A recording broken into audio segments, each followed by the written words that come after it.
Welcome to ला अशिता। पिछले video में हम लोग देख चुके थे कि वही में कैसे प्लॉट रचना करा गया था। अब कृष्णाजी वस्कर नाम का एक दूत को शिवाजी की कोर्ट में भेजा अफजल खान ने। अब देखिए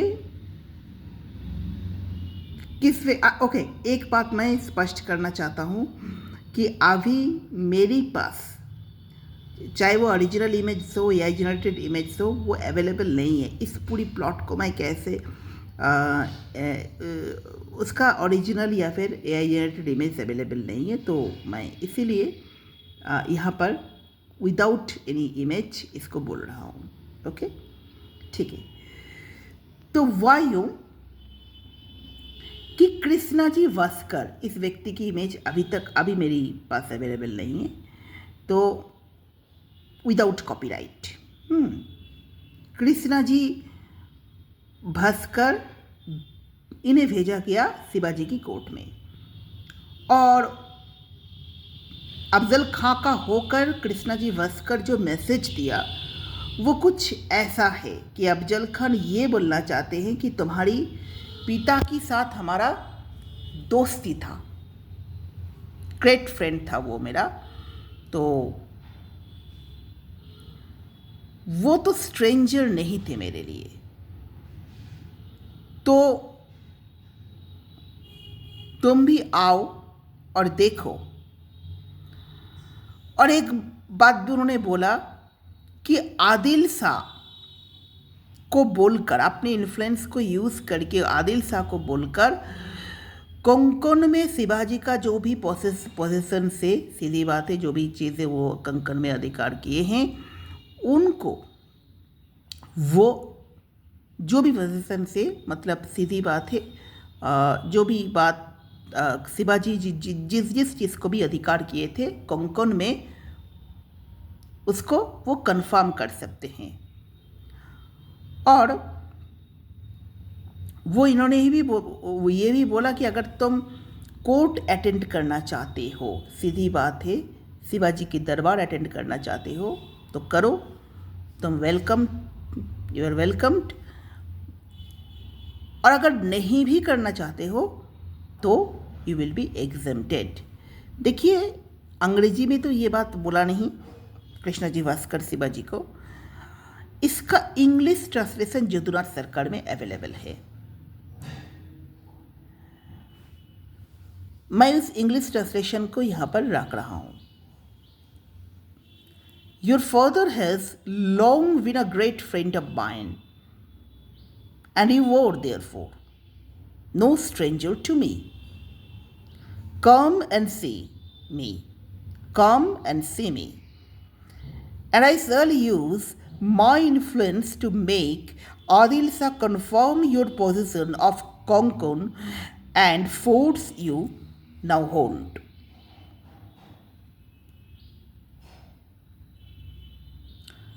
I shall secure for your further distinctions and military equipment from our government. If you wish to attend the court, you will be welcomed, or if you want to be excused personal attendance there, you will be exempted. এটা English translation Krishnaji Bhaskar যেটা বলেছিল, जो बोला, okay, Krishnaji Bhaskar जो बोला उसका English translation है। अब यहां पर एक चीज हुआ कि अफजल खान का ये फोर्सेस एक्चुअली जो शिवाजी की मराठा आर्मी थे उसकी कैंप में बहुत ज़्यादा बेचैनी डाल दिए थे। क्यों? क्योंकि इतनी well disciplined regular forces, artillery है, ट्रांसपोर्ट है, सभी मटेरियल से best equipped armies of the age जो यूज़ करते हैं वो सब कुछ वहाँ पर है। इतनी वेल डिसिप्लिन्ड फोर्सेस से वो लड़ना नहीं चाहते थे। तारीख-ए-आली को माना जाए तो अफजल खां बीजापुर से वही तक एक अनब्रोकन सक्सेस, बहुत अनब्रोकन सक्सेस पाए। मराठास ये साहस नहीं कर पाए उस आर्मी की मुकाबला करने का। वो फ्रीली लूट कर गए गांव को, एरियर्स को, और शिवाजी जो जो जो गांव है, एरियर्स है, वो फ्रीली लूट कर गए उसको। और ये इररेसिस्टिबल स्ट्रेंथ एंड रूथलेसनेस का जो कथा है वो मराठा कैंप में हलबली मचा दिया। मराठा कैंप भी बोलने लगा कि इस वक्त सही नहीं है लड़ाई करना,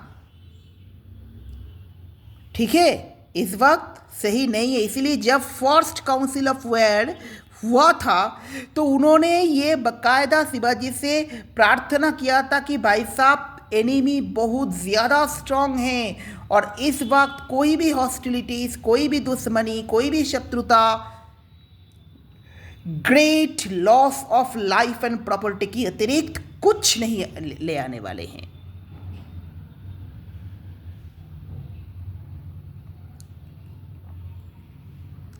और ये बहुत ही क्रिटिकल मूवमेंट था स्वयं छत्रपति शिवाजी के लिए।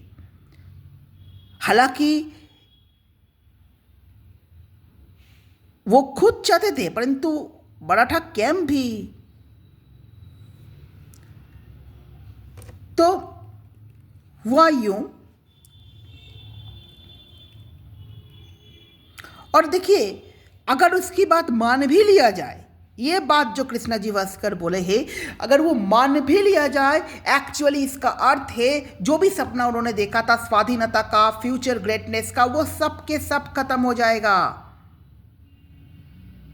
यदुनाथ सरकार लिख रहे हैं, अगर वो ये बात मान लिया होता तो उसका जो होप ऑफ इंडिपेंडेंस थे, फ्यूचर ग्रेटनेस थे, सब के सब खत्म हो जाता और वो एक टेम वेसल ऑफ बीजापुर के रूप में अपनी जर्नी को खत्म करता।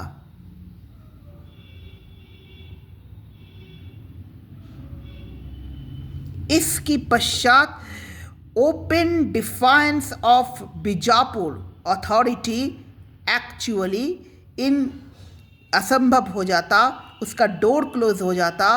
और इसीलिए वो सोच रहा था, उसकी मिनिस्टर्स, उसकी जनरल्स एक्चुअली युद्ध करना नहीं चाहते थे।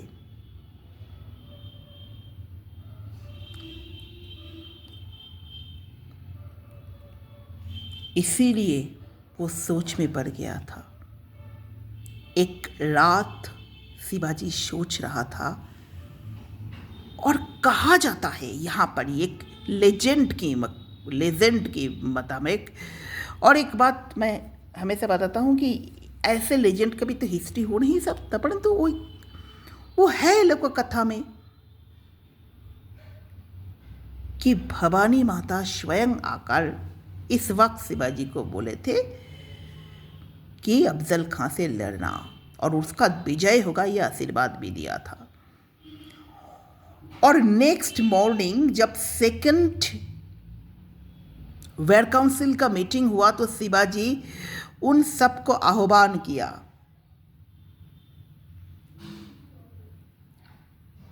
और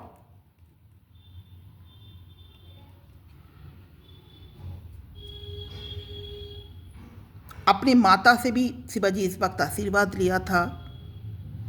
ओके, उन्होंने उनकी सक्सेस का भविष्यवाणी भी किया था। उस जो वेयर मीटिंग थे, उस वेयर मीटिंग में उन्होंने कहा था कि हमें लड़ना होगा। उसका जो पौरुष था,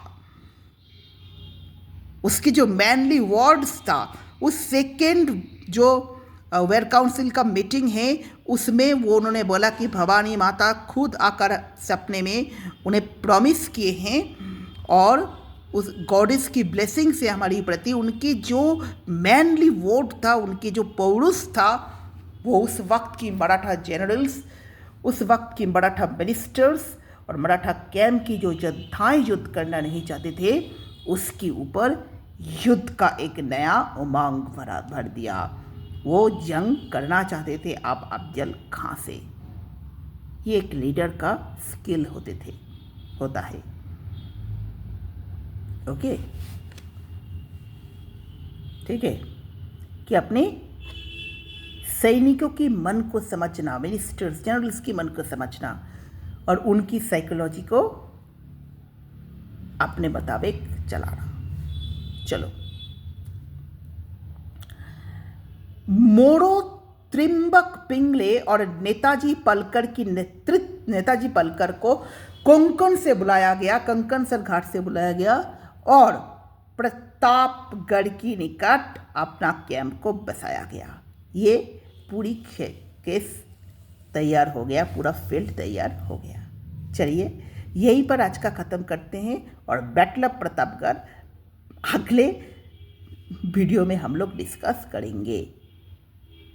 लास्ट एक बात बताता हूँ कि ये जो घटनाएं हम लोग बोले ये सही है, हिस्ट्री है या नहीं। अरे भाई, हिस्ट्री ऐसी बात तो नहीं मानते हैं, साइंटिफिक हिस्ट्री कभी ऐसी बात को नहीं मानते हैं, परंतु ये कथाएं हैं, ये लेजेंड है। चलिए ठीक है, तो आज इस बात को यहाँ पर एंड करते हैं, अगले वीडियो में हम लोग डिस्कस करेंगे। ठीक है, और सब्सक्राइब भी कीजिएगा इस चैनल को प्लीज़, और अगले वीडियो का वेट कीजिएगा ताकि आगे जाकर